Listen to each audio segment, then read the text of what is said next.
തട്ടത്തുമറിയത്ത് മൂവിക്കകത്ത് stencil use ചെയ്ത് അവർ സംസാരിക്കുന്നില്ലേ, അവർ സംസാരിക്കുന്നത് എന്താണെന്ന് ആരും അറിയാതിരിക്കാൻ വേണ്ടിയിട്ട്. ഇതിപ്പോൾ ഡിജിറ്റൽ യുഗമല്ലേ, അപ്പോൾ നിങ്ങൾക്ക് ഇമോജി യൂസ് ചെയ്ത് സംസാരിക്കാൻ പറ്റും. നിങ്ങൾ എന്താ സംസാരിച്ചതെന്ന് ആ ഇമോജിയോ അല്ലെങ്കിൽ ആ ഒരു ചാറ്റോ കാണുന്ന ആർക്കും മനസ്സിലാവില്ല. അയക്കുന്ന നിങ്ങൾക്കും അത് കിട്ടുന്ന അവർക്കും മാത്രമേ മനസ്സിലാവുള്ളൂ.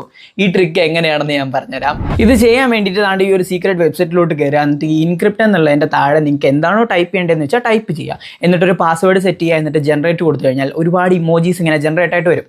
അത് നിങ്ങൾ കോപ്പി ചെയ്യുക. ആർക്കാണോ സെൻഡ് ചെയ്യേണ്ടതെന്ന് വെച്ചാൽ സെൻഡ് ചെയ്യുക. ഇത് റിസീവ് ചെയ്യുന്ന ആൾ അതേപോലെ കോപ്പി ചെയ്യുക. എന്നിട്ട് ഈ വെബ്സൈറ്റിൽ വന്നിട്ട് ഡീക്രിപ്റ്റ് എന്നുള്ളതിൻ്റെ താഴെ പേസ്റ്റ് ചെയ്യുക. എന്ത് പാസ്വേഡാണോ ആദ്യം അയച്ച ആളിട്ടത് അതേ പാസ്വേഡ് ഇട്ടിട്ട് കൊടുത്തു കഴിഞ്ഞാൽ അവരെന്താണോ എഴുതിയത് അവിടെ കാണാൻ പറ്റും. അടിപൊളി ട്രിക്കല്ലേ? അപ്പോൾ ട്രൈ ചെയ്ത് നോക്കുക. ഇനിയിപ്പോൾ നിങ്ങളുടെ മൊബൈലിൽ ചാറ്റൊക്കെ ആരെങ്കിലും ചെക്ക് ചെയ്ത് കഴിഞ്ഞാൽ കുറേ ഇമോജി മാത്രമേ കാണുള്ളൂ. ആ ചാറ്റ് എന്താണെന്ന് പോലും അവർക്ക് മനസ്സിലാവില്ല. അപ്പോൾ ട്രൈ ചെയ്ത് നോക്കുക. Handle with care. അതേപോലെ ഈ വെബ്സൈറ്റിൻ്റെ ലിങ്ക് പേഴ്സണലായിട്ട് വേണ്ടവർ ഫോളോ ചെയ്യുക. എന്നിട്ട് നിങ്ങൾ എന്തെങ്കിലും ഒരു ഇമോജി കമൻറ്റ് ചെയ്യുക, ഞാൻ DM ചെയ്തേക്കാം. അല്ലെങ്കിൽ ബ്രോഡ്കാസ്റ്റ് ചാനൽ ഉണ്ടായിരിക്കും, അവിടെ പോയെടുത്തോ. അപ്പോൾ ഓക്കെ, ബൈ.